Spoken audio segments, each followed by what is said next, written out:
හරි එතකොට ළමයි. එතකොට ඕලෙවල් කරන ඔයගොල්ලොත් එක්ක අපි කලිනුත් වීඩියෝ එකකින් කතා කරා කොහොමද මේ ඕලෙවල් විද්‍යාව විෂයේ තියෙන දේවල් කටපාඩම් කරගන්නේ ගොඩක් දේවල් තියෙන්නේ. මේවා කටපාඩම් කරන්නේ නැතුව අලුත් කෙටි ක්‍රම පාවිච්චි කරලා ලේසියෙන් මතක තියාගන්න කොහොමද කියලා වීඩියෝස් වලින් කියලා දෙන එක තමයි අපේ channel එකෙන් අපි කරන්න හැදුවේ. එතකොට ඒකට අදාළ තව වීඩියෝ එකක් තමයි දාන්න හැදුවේ. 11 වසරේ ඔයගොල්ලන්ට තියෙනවා පද්ධති පාඩමක් තියෙනවානේ. ඒ පද්ධති පාඩමේ තියෙනවා ආහාර ජීර්ණ පද්ධතිය කියලා පාඩමක්. ඕකේ තියෙනවා ජීර්ණ ක්‍රියාවලිය. කොහොමද අපි කන කෑම ටික අපි මොන හරි හිතන්නකෝ බත් කෑවා, රයිස් එකක් කෑවා, කොත්තුවක් කෑවා මොන හරි කෑවා කියලා හිතන්නකෝ. ඒ කාපු දෙයක් පොඩි පොඩි කොටස් වලට කැඩිලා අපේ ඇඟ ඇතුළට ගන්නෙ කොහොමද? නැත්නම් අපි කියනවා ජීර්ණය කරලා අවශෝෂණය කරගන්නේ කොහොමද කියලා ওই ආහාර මාර්ගයේ පාඩමේ කියලා දෙනවා. ඕකෙදි පාවිච්චි කරන එන්සයිම ওই වගේ සෙට් එකක් තියෙනවනේ සහ මේ ජීර්ණය වෙන පියවර ටික තියෙනවනේ. අන්න ඒ දේවල් ටික ගොඩාක් ළමයි කියනවා ওই එන්සයිම් වල නම් මෙහෙම පැටලෙනවා මතක තියාගන්න අමාරුයි. ඒවා නිතරම MCQ වලට අහද්දී නම් එක එකක් පැටලෙනවා. කොහොමද මේව ලේසියෙන් මතක තියාගන්න කියලා කෙටි ක්‍රමයක් තිබ්බනම් හොඳයි කියලා ගොඩක් ළමයි කියනවා. ඉතින් ඒක නිසා අපි හිතුවා ලේසියෙන් ওই එන්සයිම ටිකයි ওই ජීර්ණ ක්‍රියාවලියේ තියෙන පියවර ටිකයි ලේසියෙන් මතක තියාගන්න කෙටි ක්‍රමයක් හදාගන්න මේ වීඩියෝ එකේ. මේ වීඩියෝ එකේ මුලින් ඉඳලා අවසාන වෙනකම් බලන්න. වීඩියෝ එකේ අවසානයේ විද්‍යාවට කුඩාන්ත්‍රයේ සිද්ධ වෙන මේ ජීර්ණ ක්‍රියාවලිය නිකම්ම මතකෙන් දීවි. ආයෙත් පාඩම් කරන්නවත්, කටපාඩම් කරන්නවත් ජීවිතේට උන වෙන්නේ නැහැ. අපි කියලා දෙනවා පොඩි වචන දෙකක් බෝඩ් එකේ ඔයගොල්ලෝ දකින්න නැති පොඩි වචන දෙකක් දාලා තියෙනවා. මේ වචන දෙක පාවිච්චි කරලා කොහොමද මේ කුඩාන්ත්‍රයේ සිද්ධ වෙන ජීර්ණයට අදාළ එන්සයිම ටික ඒකේ පියවර ටික කියන මේ ඔක්කොම ලේසියෙන් මතක තියාගන්නේ කොහොමද කියලා. වීඩියෝ එක අන්තිම වෙනකම් බලන්න.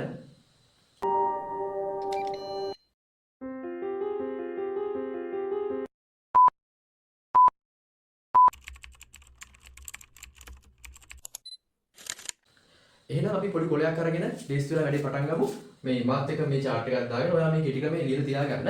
මොකද නැත්නම් ඔයාලට ඉස්සරහට අමතක වෙන්න පුළුවන්. එක්සෑම් එකට යන්න කලින් දවස් ටුට්ටක් බලාගෙන යන්න. ඔයාලට අනිවාර්යයෙන්ම මේකට දාලා ඔක්කොම ටික එක්සෑම් එක වෙලාවෙ MCQ එකක් ඇහුවත්, ස්ට්‍රක්චර් ප්‍රශ්නයක් ඇහුවත් අනිවාර්යයෙන්ම මතක් කරගන්න පුළුවන්.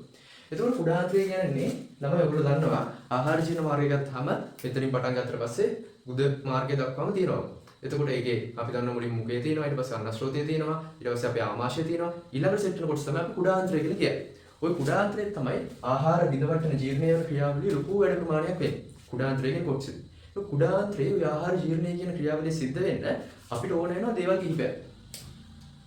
ඒ දේවල් කිහිපය තමයි පළවෙනි එක අපි කතා කරනවා කුඩාන්ත්‍රයේ. එතකොට මේ තියෙන්නේ ආමාශය කියලා මම මෙතන කුඩා ආමාශය පොඩි කරලා යන්නේ. මොකද අපි කුඩාන්ත්‍රය ගැන කතා කරන්නේ. එතකොට මේ තියෙන කුඩාන්ත්‍රයේ පළවෙනි කොටස. මේ 100 පුරක් වගේ තියෙන කුඩාන්ත්‍රයේ පළවෙනි කොටස අපි කියනවා ග්‍රහණීය කියලා. ග්‍රහණීය කියලා කියන කුඩාන්ත්‍රයේ පළවෙනි කොටස තමයි ඔය තියෙන්නේ. ඊට පස්සේ ඒක ගාවම තියෙන ග්‍රන්ථියක් අපි කියනවා අග්න්‍යාශය. අග්න්‍යාශය කියලා කියන්නේ අග්න්‍යාශය තියෙන එක ගාවම. ඊට පස්සේ අග්න්‍යාශය කුඩාන්ත්‍රය ඒ වගේම තව එකක් තියෙනවා මෙන්න මේ හරිය. මේ හරිය තියෙනවා අපේ අක්මාව තියෙනවා. මම ඒක ඇන්දේ නැහැ මොකද ඔයගොල්ලන්ට මේ රූප සරණ වැටෙන්න පුළුවන් නිසා මේ හරිය අපේ අක්මාව තියෙනවා මෙහෙම.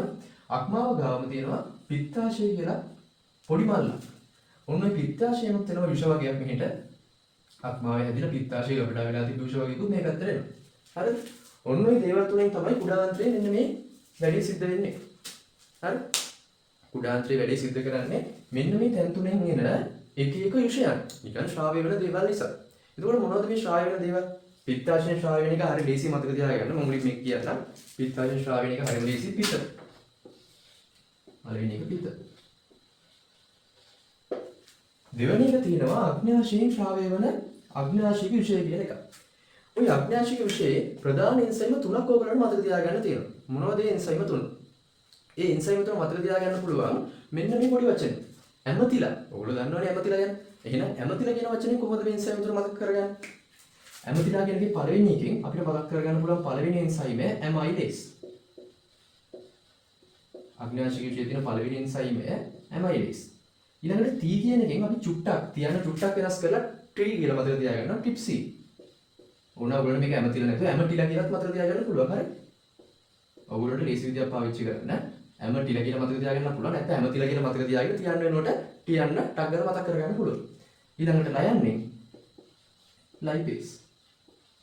ඔන්න අග්න්‍යාශික විෂයේ අඩංගු වෙන ආහාර ජීර්ණයට උදව් වෙන එන්සයිම තුන. දැන් ඔයාලට කවදාවත් අමතක වෙනවද? ඔයාලට MCQ එකේදී හිතන්න ගොඩක් ළමයින්ට මේ දේ වෙනවා. හරිද? හොඳට පාඩම් කරලා එක්සෑම් එක දවසේ උදේත් බලාගෙන යනවා. හැබැයි MCQ පේපර් එක දුන්නාම නිකන් සැකයි වගේ.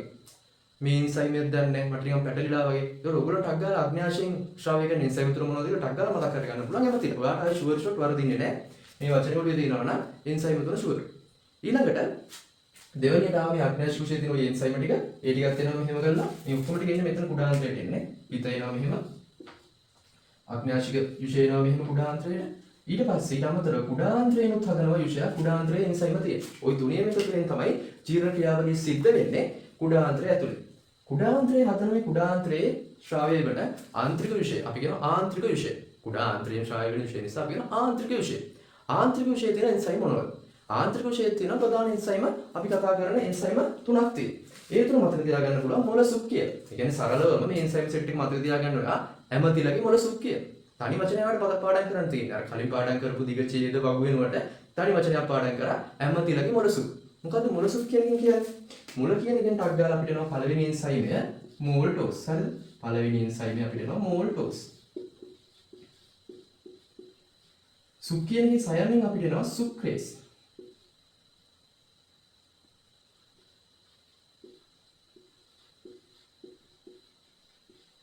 මෙතන මොයන්නේ මෝල්ටෝස් එනවා. ලයන්නේ තව එකක් කියනවා ලැක්ටේස්. එන්සයිම හතරක් තියෙනවා ඔක්කොම.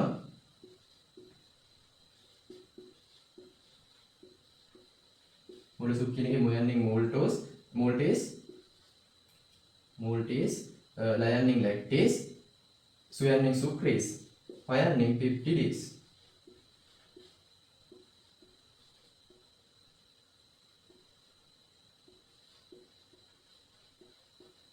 හොඳට මතක තියාගන්න මේ ඔක්කොම ඉවර වෙන්නේ ACEs කියලා නේ. මෝල්ටේස්, ලැක්ටේස්, සුක්‍රේස්, පෙප්ටිඩේස්. ඒකත් තව ඔයගොල්ලෝ මතක තියාගන්න පාවිච්චි කරන්න උදව් කරගන්න පුළුවන්. ඔක්කොම ACEs කියලා ඉවර වෙන්නේ. මෝල්ටේස්, ලැක්ටේස්, සුක්‍රේස්, පෙප්ටිඩේස් කියලා එන්සයිම හතරක් තියෙනවා. දැන් ඔයාලට කොයි වෙලාවකවත් MCQ එක තිබ්බොත් අග්න්‍යාශයෙන් ශ්‍රාවය කරන එන්සයිමයි ආන්ත්‍රිකෝෂයෙන් ශ්‍රාවය කරන එන්සයිමයි තෝරන්න කියලා. ඔයාලට පැටලෙන්නද කොයි වෙලාවකවත්? කොයි වෙලාවකවත් පැටලෙන්නේ නැහැ. ඇමතිලා කියන එකෙන් ටක් ගාලා ගත්තා. amylase, trypsin ඊට පස්සේ lipase කියන ඒවා තමයි මොකෙන්ද අග්න්‍යාශයෙන් ශ්‍රාවය කරන්නේ. ඊට පස්සේ මොලසුක් කියන එකෙන් ටක් ගාලා මතක තියාගත්තා. මෝල්ටේස්, ඊට පස්සේ ලැක්ටේස්, සුක්‍රේස් සහ පෙප්ටිඩේස් කියන ඒවා තමයි මොකෙන්ද ආන්ත්‍රික විශේෂ ශ්‍රාවය කරන එන්සයිම ටික. දැන් මෙච්චර කල් ලෝවර් MCQ වලදී පැටලුණා එහෙම එතනින් පස්සේ ඔයාලට පැටලෙන එකක් නැහැ.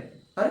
ඔන්නමයි එන්සයිම සෙට් එක. කුඩාන්ත්‍රයට ජීර්ණය සඳහා අවශ්‍ය වෙන දේවල් ටික මතක තියාගන්න පුළුවන්. මෙන්න මේ තනි රූප සටහනේ මේ පැත්තේ පිත එනවා. පිත්තාශී තැම්පත් වෙලා තියෙන අක්මාවෙන් හදන පිත එනවා.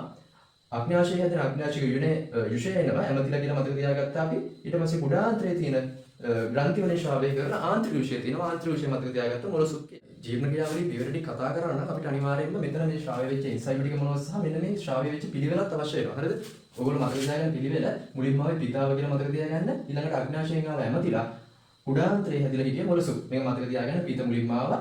ඇමතිලා දැස්ස කුඩාන්ත්‍රයේ හැදිච්ච මොලසුක් එකකට තමයි ඇමතිලා බහින්නේ කියලා මතක තියාගන්න. ඇමතිලා අග්න්‍යාශයෙන් ඉඳලා බහිනවා කුඩාන්ත්‍රයෙන් හැදිච්ච මොලසුක් එකකට.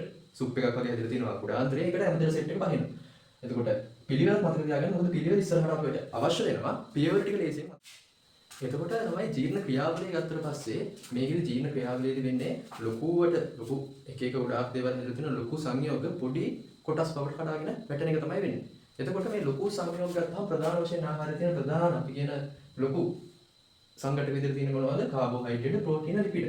එතකොට අපි බලන්න පුළුවන් වෙන වෙනම මේ තුන කොහොමද කුඩාන්තරේ ජීර්ණය වෙන්නේ කොහොමද කියලා. කාබෝහයිඩ්‍රේට් කොහොමද? ප්‍රෝටීන කොහොමද? ලිපිඩ වලට මොකද වෙන්නේ කියලා.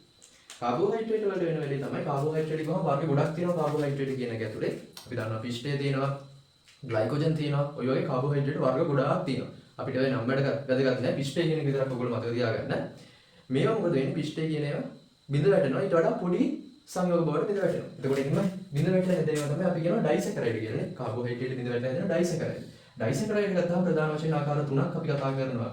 මේ ඕලෙවල් විද්‍යාව පොතේ මොනවද? මෝල්ටෝස්, ලැක්ටෝස්, ඊට පස්සේ සුක්‍රෝස්. හරිද? ඊට පස්සේ මේ එක එක ඩයිසැකරයිඩ් බිඳ වැටලා හැදෙන මොනොසැකරයිඩ් තියෙනවා. මොනෝ කියන්නේ එකයිනේ, ඩයි කියන්නේ දෙකයි.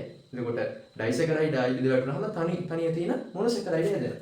ඒ වගේ මෝල්ටෝස් බිඳ වැටුනහම හැදෙනවා ළමයි ග්ලූකෝස් අණු දෙකක්. ග්ලූකෝස් අණු දෙකක් එකට එකතු වෙලා තමයි මෝල්ටෝස් කියන එක හැදලා තියෙන්නේ. මේගොල්ලෝ මොනොසැකරයිඩ් එක්කෙනයි ඉන්නේ.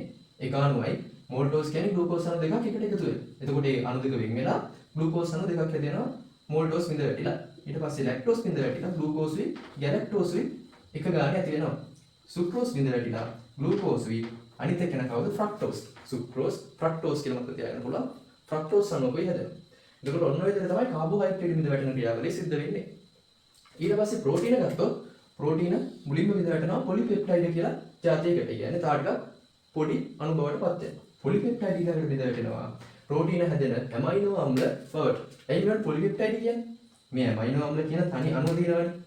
මෙයා පිටේ තන ඇමයිනෝ අම්ල. මේ ඇමයිනෝ අම්ල එකට එකක් මෙහෙම බන්ධන වලින් සම්බන්ධ වෙලා තමයි පොලිපෙප්ටයිඩ් හැදෙන්නේ. ඇමයිනෝ අම්ල එකට එකක් සම්බන්ධ කරගෙන මෙන්න මේ බන්ධන වල තමයි අපි පෙප්ටයිඩ් බන්ධන කියලා කියන්නේ. එතකොට එකම අණුවේ පෙප්ටයිඩ් බන්ධන ගොඩාක් තියෙන නිසා අපි පොලි කියන වචනේ පාවිච්චි කරනවා පොලිපෙප්ටයිඩ් කියලා. හරි ඒක මේකට පොලිපෙප්ටයිඩ් කියලා කියන්නේ. මම නිකන් කිව්වේ ඒක පොඩට නම මතක තියාගෙන ලීසි වෙන්න. එහෙනම් ප්‍රෝටීන වල මොකද වෙන්නේ? ප්‍රෝටීන පොලිපෙප්ටයිඩ් වල බිඳ ගන්නවා. දැන් ඇමයිනෝ අම්ල බවට බිඳ ගන්නවා. හරි.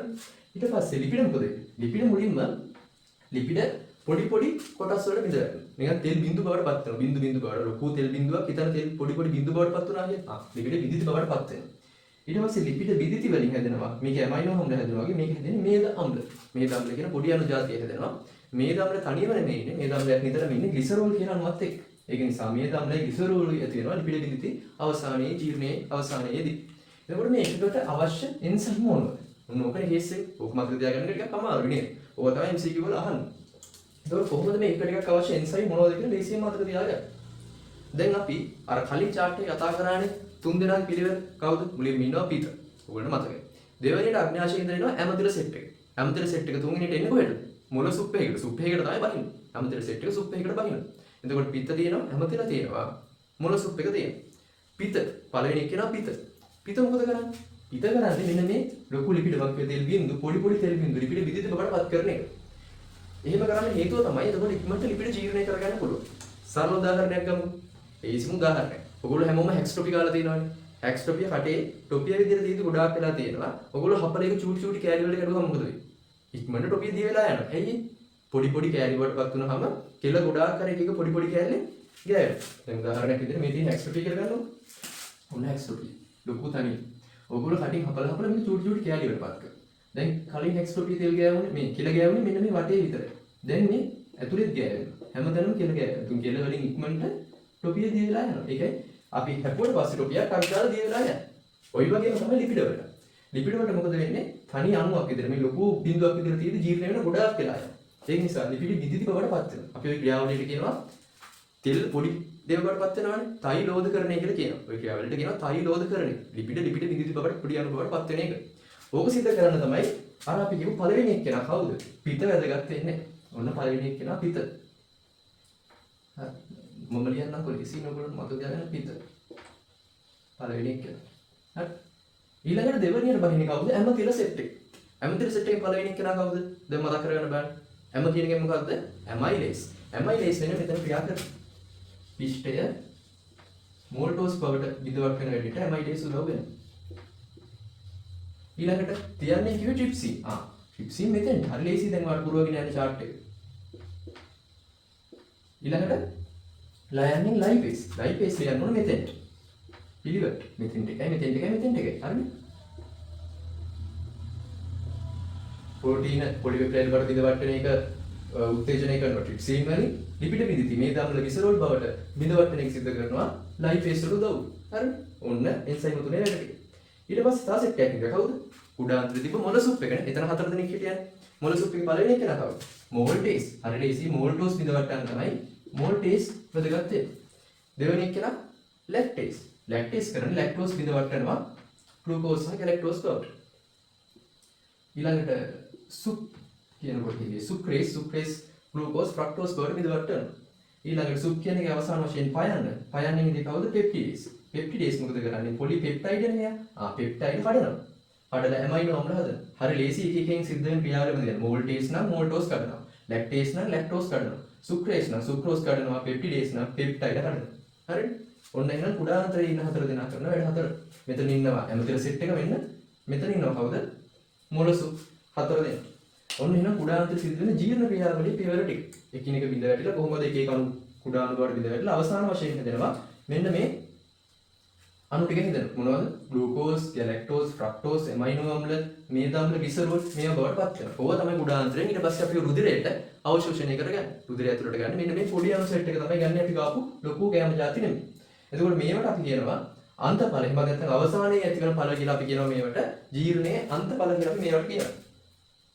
ආහාර ජීර්ණ ක්‍රියාවලියේ අන්තඵල කියලා ඇහුවොත් එහෙම මෙන්න මේ අන්තිමට ඇතුවෙච්ච සෙට් එක තමයි අන්තඵල කියන්නේ. ඔන්න එහෙනම් මම හිතනවා මේ සම්පූර්ණ වීඩියෝ බලමුගෙට මේ chart එකත් ඔයගොල්ලෝ දාගන්න රූපේ ගාවටම අර වගු ගහලා ඡේද විදිහට මතක තියාගන්න වඩා හරි ලේසි මේ chart එකෙන් ජීර්ණ ක්‍රියාවලිය මතක තියාගන්න. එතකොට මම හිතනවා එහෙනම් හරි ලේසියෙන් ඔයගොල්ලෝ වෙනතර ඡේද ලියලා වගු වල එක එක ඒවා තියෙන විදිහට පාඩම් කරපු ඔයගොල්ලෝගේ අච්චු පොතේ ගත්තත් මේක සම්පූර්ණ ඡේදයක් විදිහට තියෙන්නේ. මේ වගේ කෙටි ක්‍රමයක්වත් chart එකක්වත් රූපයක්වත් මොකක්වත් නැහැ. ඒකෝ මේ විදිහට හදාගත්තාම අර කටපාඩම් කරලා එපා වෙච්ච විද්‍යාව අපිට ලේසියෙන් ඔළුවට දාගන්න පුළුවන්. ඒකයි මේකේ තියෙන වටිනාකම. ඒ නිසා මම හිතනවා මේ chart එක සහ මම කලින් කියලා දීපු කෙටි ක්‍රමය පාවිච්චි කරලා ඔයගොල්ලන්ට කුඩාන්ත්‍රයේ ජීර්ණය ආයෙ නම් කවදාවත් අමතක නොවෙන්න මතකකින් නැති කියලා. ඉතින් තාම මේ වගේ O level විද්‍යාවේ අමාරු කොටස් පාඩම් කරලා කියලා දෙන වීඩියෝස් ගොඩක් අපි ඉස්සරහට අරගෙන එනවා. ඒ වගේම ඕගොල්ලන්ට අමාරු විශේෂ කොටස් තියෙනවා නම් පහලින් කමෙන්ට් කරගෙන යන්න. ඒකට ඒ කොටස් වලට අපි ඉක්මනින් වීඩියෝස් දාලා ඔයගොල්ලන්ට උදව් කරන්න බලාපොරොත්තු වෙනවා. තවත් වීඩියෝ එකකින් හම්බෙමු. දිගටම එකතු වෙලා ඉන්න channel එකත් එක්ක. ඒ වගේම අපේ Telegram WhatsApp channel තියෙනවා. අපි එක එක ප්‍රශ්න ඊට පස්සේ එක රූප සටහන් ඒවට එකතු කරනවා. ඒවටත් එකතු වෙලා ඉන්න. එතකොට ඔයගොල්ලන්ට තව තවත් මේ වගේ කෙටි ක්‍රම ගැන අප්ඩේට් වෙලා දැනගෙන ඉන්න පුළුවන්. විද්‍යාව එපා වෙලා නම් ඉන්නේ ඩීසිම් පාඩම් කරගන්න වැඩි පටන් ගන්න පුළුවන්.